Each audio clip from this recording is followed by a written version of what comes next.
الحمدللہ، اللہ تعالیٰ کا لاکھ لاکھ شکر ہے کہ مالک الملک نے اپنی یاد کی توفیق اور موقع عطا فرمایا۔ لاکھوں اور کروڑوں درود حضرت محمد مصطفیٰ صلی اللہ علیہ وآلہ وسلم پر، جن کے طفیل مالک الملک نے یہ مہربانی عطا فرمائی۔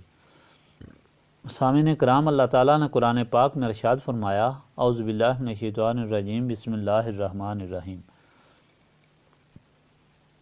بے شک ہم نے لیا تھا پختہ وعدہ بنی اسرائیل سے، اور ہم نے بھیجے تھے ان کی طرف رسول۔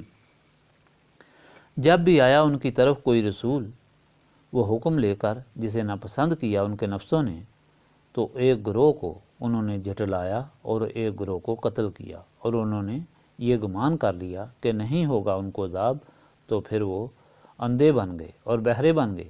پھر اللہ تعالیٰ نے معاف کیا ان کو، پھر وہ اندھے بن گئے، بہرے بن گئے بہت ان میں سے، اور اللہ تعالیٰ ان کے مال کو دیکھ رہا ہے۔ اس سے پہلے جو ارشاد الہی بیان کیا، اس میں اللہ تعالیٰ کا اپنے پیارے رسول صلی اللہ علیہ وآلہ وسلم سے خطاب تھا۔ آپ صلی اللہ علیہ وآلہ وسلم کو ہدایت فرمائی گئی کہ آپ صلی اللہ علیہ وآلہ وسلم ان بد باطنوں، بے عقلوں اور بد نصیبوں کی گستاخی، بے ادبی، ظلم اور لاپرواہی کی طرف نہ دیکھیں، بلکہ جو فرض آپ کو سونپا گیا ہے اسے پورا کریں، یعنی اللہ تعالیٰ کا پیغام ہر ایک کو پہنچائیں۔ یہ اللہ تعالیٰ کا کام ہے کہ کس کی قسمت میں ہدایت ہے، اور یہ دشمنان دین جو آپ صلی اللہ علیہ وآلہ وسلم کو تکلیف دینے کا پروگرام بناتے ہیں، یہ ان کی بد باطنی ہے، وہ کچھ نہیں کر سکتے۔ اللہ تعالیٰ آپ کا محافظ ہے، وہ آپ کی حفاظت فرمائے گا۔ نبی پاک صلی اللہ علیہ وآلہ وسلم نے اپنی حفاظت فرمانے والے صحابہ کرام رضوان اللہ تعالیٰ علیہم اجمعین کو احرام کا حکم دیا، کہ میری حفاظت اللہ تعالیٰ کے ذمہ ہے۔ چنانچہ تاریخ گواہ ہے کتنی سازشیں یہود نے کی، لیکن سب کو اللہ تعالیٰ نے باطل کر دیا، اور آپ صلی اللہ علیہ وآلہ وسلم نے فرض رسالت جاری رکھا، یہاں تک کہ حجۃ الوداع کا موقع آ گیا، جس میں حضور پاک صلی اللہ علیہ وآلہ وسلم کے 1,24,000 کم و بیش غلام آپ صلی اللہ علیہ وآلہ وسلم کی خدمت میں اور آپ صلی اللہ علیہ وآلہ وسلم کی معیت میں حج ادا کر رہے تھے۔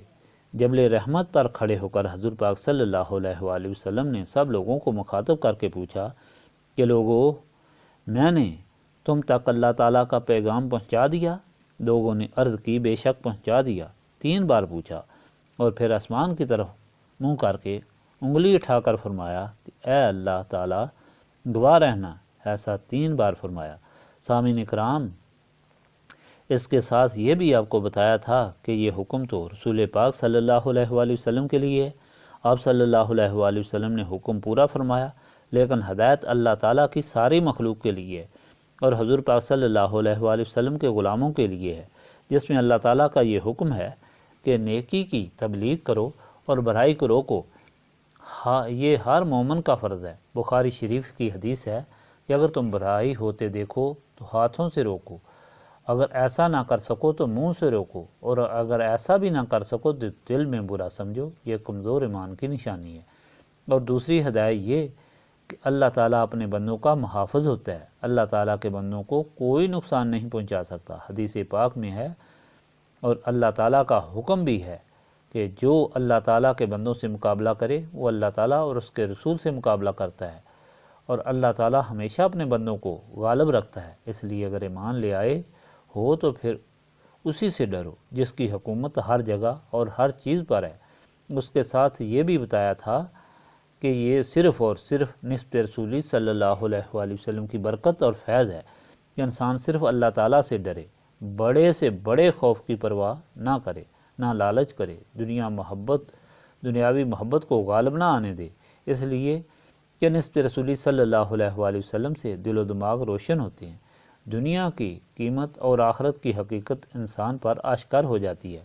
آج کا فرمان الہی انہیں دشمنان دین کا خبث باطن بیان کرتا ہے۔ حکم یہ ہوا کہ لوگ جو آپ صلی اللہ علیہ وآلہ وسلم کو تکلیف دے رہے ہیں، یہ کوئی نئی بات نہیں، یہ ان جرائم کے شروع سے عادی ہیں۔ قرآن پاک کی تاریخ اٹھا کر دیکھو، تورات انجیل کو اٹھا کر دیکھو، ان لوگوں کی ہدایت کے لیے اللہ تعالیٰ نے اپنے رسول بھیجے، کیونکہ اللہ تعالیٰ نے ہدایت کا یہی طریقہ اختیار فرمایا ہے، یعنی ہدایت کے لیے اپنے رسول کو کتابیں دے کر بھیجتا رہا ہے۔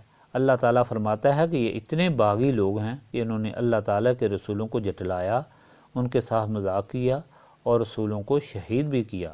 حضرت یحییٰ، حضرت زکریہ کی تاریخ دیکھ لیں، ان کی قوم کو اللہ تعالیٰ نے بڑی بڑی سزائیں دیں، لیکن انہوں نے توبہ کی اور معافی مانگی، کیونکہ اللہ تعالیٰ رحیم ہے اور رحم کرتا ہے، کریم ہے اور کرم کرتا ہے، غفور الرحیم ہے، معاف فرماتا ہے۔ اس لیے اللہ تعالیٰ نے ان کو معافی مانگنے پر معاف فرما دیا۔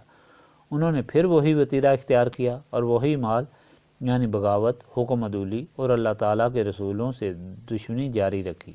اللہ تعالیٰ فرماتا ہے کہ چونکہ ہر چیز اللہ تعالیٰ کے سامنے ہے، اس لیے یہ لوگ بدعہدی اور اپنے جرائم کی سزا سے نہیں بچ سکتے۔ اللہ تعالیٰ اپنے رسولوں اور اپنے پیروکاروں کا ضرور بدلہ لیتا ہے۔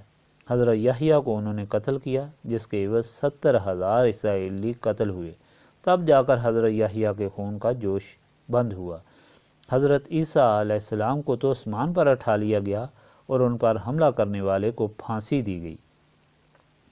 یہ ارشاد الہی بھی اسی طرح ہدایت ہے کہ جو اللہ تعالیٰ کا بن جائے اسے کبھی غم نہیں کرنا چاہیے۔ اس کا ایمان ہونا چاہیے کہ اللہ تعالیٰ مجھے دیکھ رہا ہے اور وہی میرا محافظ ہے، اور اسے نسبت رسولی صلی اللہ علیہ وآلہ وسلم حاصل کرنی چاہیے تاکہ صراط مستقیم پر قائم رہنے کے لیے اسے تقویت حاصل ہو اور بعد مخالف اسے گمراہ نہ کر سکے۔ استغفر اللہ العظیم الذی لا الہ الا هو الحی القیوم واتوب الیہ۔ استغفر اللہ العظیم الذی لا الہ الا هو الحی القیوم واتوب الیہ۔ استغفر اللہ العظیم الذی لا الہ الا هو الحی القیوم واتوب